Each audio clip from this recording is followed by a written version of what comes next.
Okay, so we're here at the Bernie Sanders rally today. What do you think he brings to the political arena that no other candidate brings? I think it's very simple. If you line up his social justice policy, if you line up his political policy next to Martin Luther King's social justice policy, you're damn near looking at a tracing paper on top of one another. And I've never seen a United States politician on a federal level hold policy that matched the philosophy of Dr. King. Okay, your connection to him, how did your music connect you to him, and what is the relevancy of both messages? I think my music says a lot of the same things, sometimes a lot more rebelliously, sometimes a lot more revolutionary in terms of the harshness that I say it with. But my music lines up with a lot of his social policy, or at least comes from the same place of disgust at the suffering that people suffer at the hands of government. Okay, how do you think through our art we get to the youth and bring people like that are making music videos to come here and talk to you instead of sitting at the crib making music videos? How do we? I don't think there's an instead of. I think there's an also. I want you making dope music videos because I want people to pay you attention. And when you have all the attention, I want you to show up at the Super Bowl dressed as a Black Panther, making sure that people know you love who the fuck you are. It's that simple. I don't need an and/or. There have been Black Republicans in this country as long as there have been Black Democrats. There have been Black conservatives as long as there have been Black progressives. There are many ways to freedom as long as we agree that the end game is freedom. At the time of the Revolutionary War, Blacks who were north of the Mason-Dixie line fought on the behalf of the Union to be free. At the time of the British War, when British was fighting for America, Blacks below the Mason-Dixie line fought on behalf of Britain to be free because they promised them. Neither one of them were trading or selling out being Black. All of them was just searching for freedom. So when Britain lost the war and they repatriated, those brothers went to Canada, Jamaica, and back to London and other places. And the brothers that fought on behalf of America stayed. It's that simple. Okay, when we gonna see you on a ticket, and would you ever run for office? I had to get it. I got a good job. I like my job. I'm gonna do this job for 8 to 10 more years. Get a little more gray hair, get angry at local politics, and probably run for city council or school board, just some people in Atlanta. I am Mike Render, AKA Killa Mike. You're watching Searching for hiphop.com. Yeah. My name is Jamal Green. I'm 20 years old, from Chicago, Illinois. Recently, if you guys been paying attention to the news, we had a situation which the Laquan McDonald video released. I was Mayor Emanuel's Put the Guns Down ambassador before all of that happened. And after it released, I was leading the protest. And I decided what side I wanted to be on, and I chose the side of the people. I started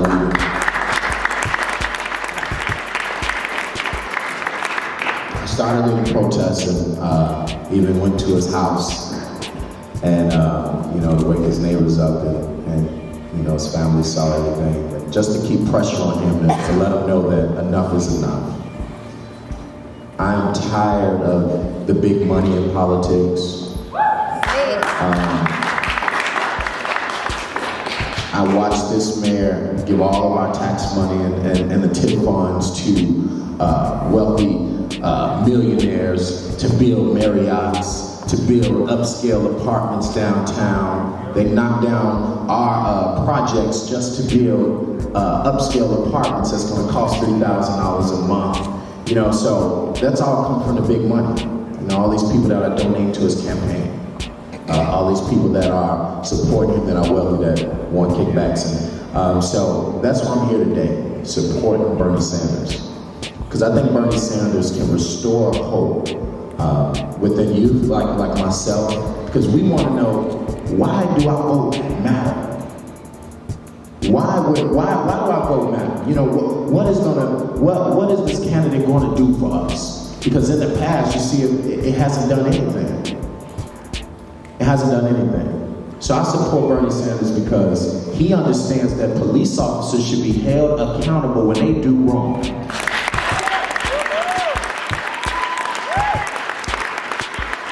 He understands that college education should be free, and we shouldn't have to keep worrying about whether we're going to go to school because we don't have any money. So he understands that. I'm supporting Bernie Sanders for various reasons, just because I want to restore hope in our youth. I want them to understand that both do matter. Because when I go into these schools, I went into schools around the country. when I go into the schools, the youth have no hope. No hope. And that's why the turnout for youth is always low. But we want to change that going forward. So we want to put the issues in front of them and tell them that life can be easier if you vote. Because Hillary Clinton got all the super PACs and all the money behind her, you know, to make her look more than what she really is. So don't get swayed by that. Understand that there's a candidate who's actually here for you and to vote for that candidate. And that is important. That is why I am supporting President Sanders. I'm not going to talk long again, but I got to say this. Every one of you in this room is different. Every one of you in this room is here for the reasons of the selfish and the reasons of the whole. I am a believer that my selfish wants and needs can be taken care of if I take care or help to take care of the whole. Well, what do you mean by that, Michael? What I mean is my selfish wants and needs are concerned with my well-being, my black wife, my black children, my black side of town, and making sure that we are no longer victims of systemic racism and violence.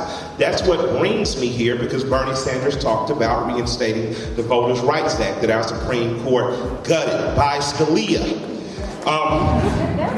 I am here for those reasons, but those reasons bring me to a bigger reasons in which I get to communicate, learn from, help to teach my experience to people who do the same for me. These people are from the gay, lesbian, and queer community. These people are women who are fighting for social justice since the women's suffrage movement. These people are white males who are progressive thinkers. These people are black conservatives who believe that if given the proper opportunity for participating in the economic platform in this country, blacks can succeed. And all of us are in this room at the same time. We're not arguing, we're not fighting, we're not fussing. We understand that if we help take care of the needs of the whole, our individual needs are satisfied.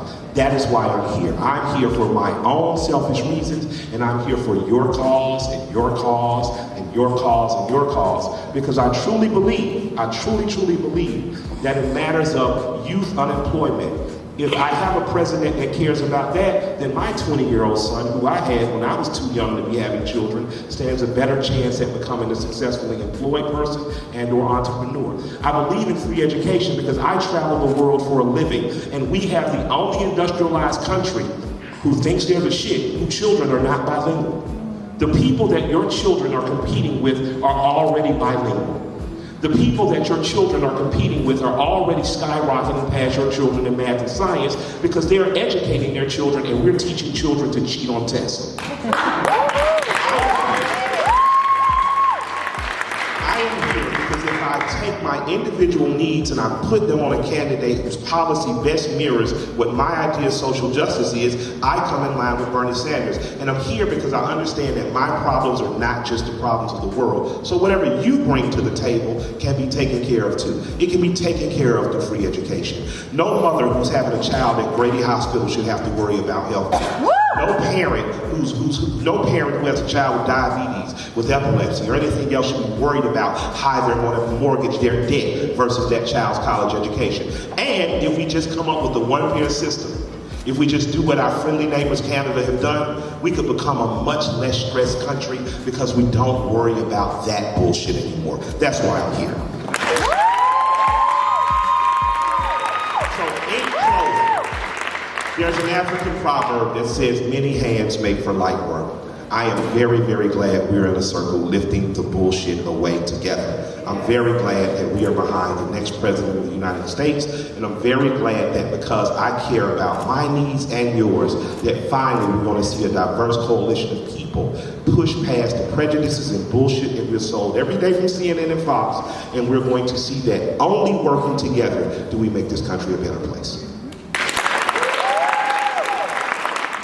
How important elections are, and who we elect really does matter. And it was those anti-war, civil rights, feminist activists of the 60s and 70s that were demanding a political revolution then that inspired me to become more active when I was in college, and eventually moved to Georgia. Been working on political campaigns since then. Ran for mayor about two and a half years ago in the city of Clarkston. It's known as the most ethnically diverse square mile in America. Over 40 different nationalities, 60 different languages spoken in our 1.1 square mile city.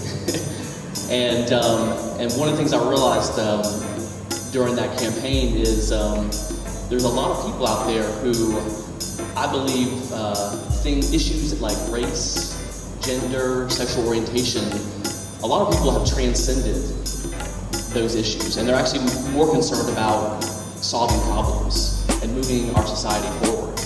You know, Clarkston is 13% white. Yet here I am, a white male representing one of the most diverse cities in America. And I think that's a testament to if you work hard, if you knock on doors, make phone calls, and you actually have a greater vision, a greater energy behind you about bringing people together and moving things forward, that all those sort of that emotional baggage that I think a lot of our elders are sort of kind of holding on to. We don't have that, and so we're focused on what's next. And you know, the senator was a mayor of Burlington, Vermont. So he certainly knows how to get things done. Mayors have to get things done by virtue of them being mayors. And so, you know, here we are, we're, you know, just a couple of weeks away from the presidential primary. We got Killa Mike here. You want to see Bill Maher on Friday? I think they made television history. Y'all need to check out that clip on Bill Maher. But one of the things they talked about was you know, this issue of we have to nationalize some of these issues, and you know, we're working right now in Clarkston to on a decriminalization of marijuana. Okay.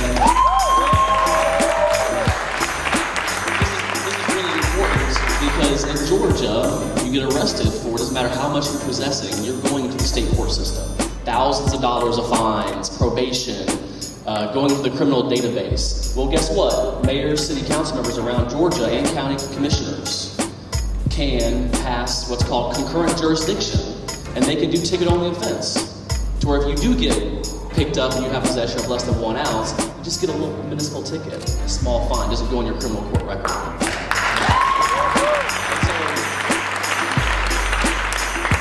I'll just end by saying that one of the key aspects of politics is if you don't ask, you won't receive.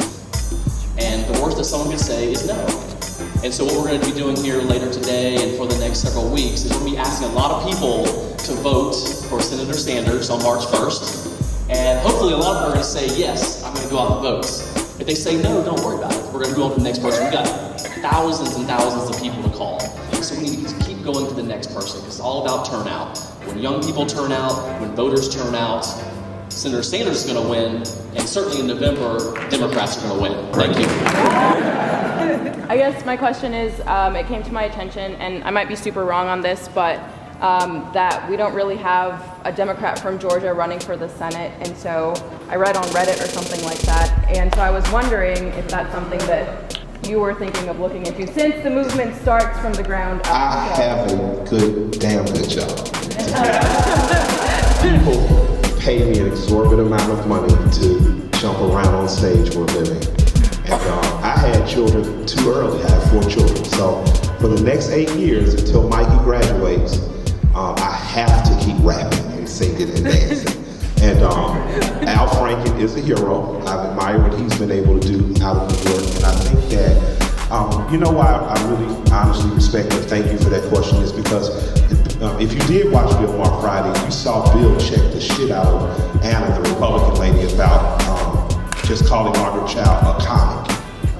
Because what it says is you're defined by your job. And I'm going to tell you, be wary of people who do that. People who say, well, you know, he's just a rapper. I was a rapper that was educated at the same public schools you went to. I was a rapper that scholarshiped into Morehouse. I was a rapper that could have easily just did that and went into business or politics. I'm a human being. You know, I have thoughts, I process. But the same people will just say, you're just a welder. You're just a small business owner. When they're in the rooms with Goldman Sachs or Citibank, you'll just be a whatever you are to them. And I'd just like to thank you for engaging the rapper as though I'm an intelligent human being, because I am, and I do care about politics. And I would love to see a young, progressive Democrat run. And because although Atlanta's a progressive city, you know, we tout ourselves on that, Georgia's not a very progressive state. So I would encourage you or your friends to run, and I would gladly get on the campaign circuit with you. And I would gladly yell and scream your name, and just hold me down for a few more years until I get Mikey in and out of Paideia and into memory. Online that you introduced Bernie when he was here in Atlanta before, and so I watched a little bit. I said, because I'm pretty negligent on the rap scene, but listening to you today, man, you have a wealth of knowledge and a real nice vision. So one thing I want to touch upon, and then I just want you to comment on, is what you talked about at the beginning about the whole. I have selfish needs, but I want it for the whole, which makes me better, is what you said. Absolutely. My needs are taken care of. I want to speak a little bit from a white perspective. Yes, sir. And my dollar store version of white privilege.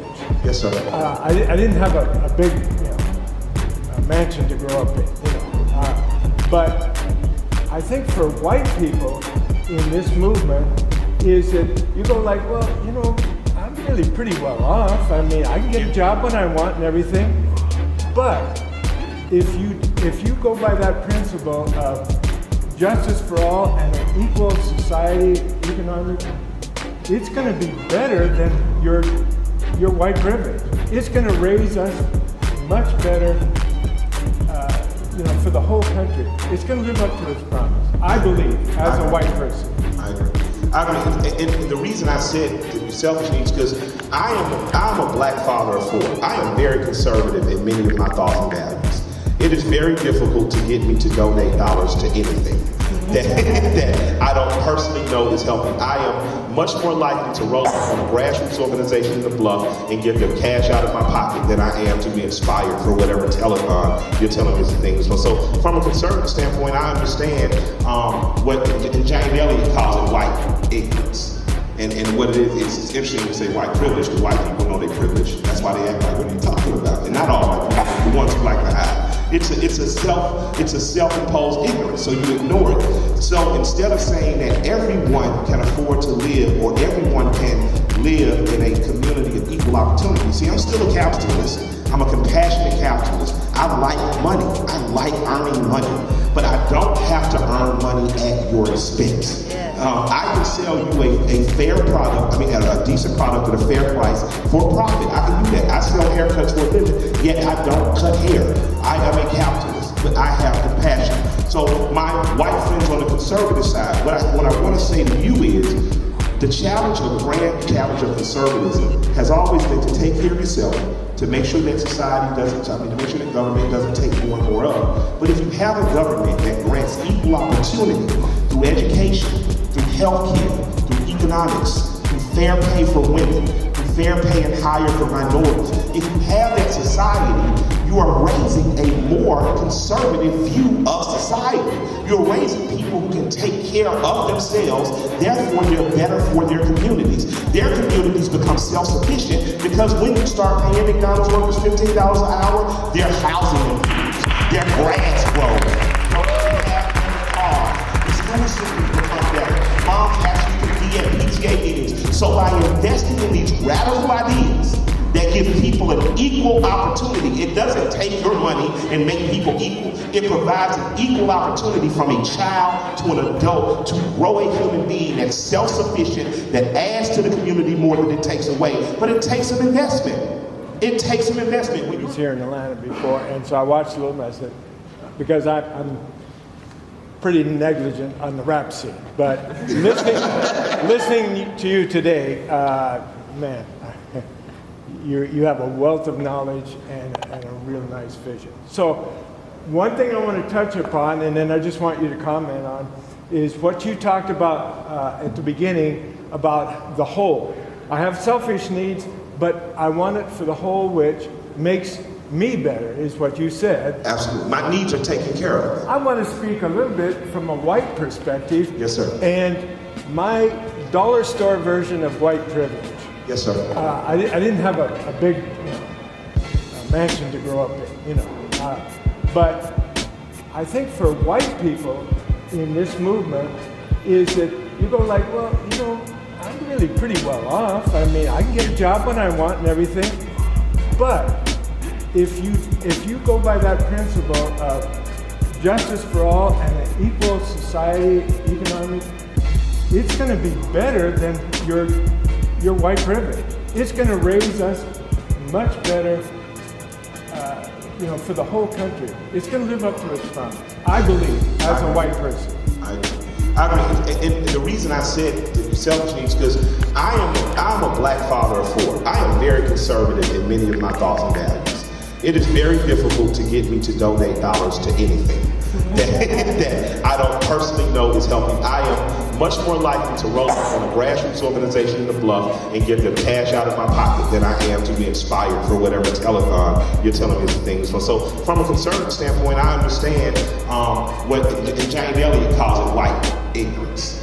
And what it is, it's interesting to say white privilege, because white people know they're privileged. That's why they act like, what are you talking about? And not all white people, the ones who like to hide. It's a self-imposed ignorance, so you ignore it. So instead of saying that everyone can afford to live or everyone can live in a community of equal opportunity, see, I'm still a capitalist. I'm a compassionate capitalist. I like money. I like earning money. But I don't have to earn money at your expense. Yes. I can sell you a fair product, a decent product at a fair price for profit. I can do that. I sell haircuts for a living, yet I don't cut hair.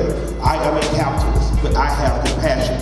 So my white friends on the conservative side, what I want to say to you is, the challenge, or the grand challenge of conservatism has always been to take care of yourself, to make sure that society doesn't, to make sure that government doesn't take more and more of. But if you have a government that grants equal opportunity through education, through healthcare, through economics, through fair pay for women, through fair pay and hire for minorities, if you have that society, you are raising a more conservative view of society. You're raising people who can take care of themselves, therefore they're better for their communities. Their communities become self-sufficient because when you start paying McDonald's workers $15 an hour, their housing improves, their grass grows, they have better cars, the school systems become better, moms actually can be at PTA meetings. So by investing in these radical ideas that give people an equal opportunity, it doesn't take your money and make people equal. It provides an equal opportunity from a child to an adult to grow a human being that's self-sufficient, that adds to the community more than it takes away. But it takes some investment. It takes some investment. When you're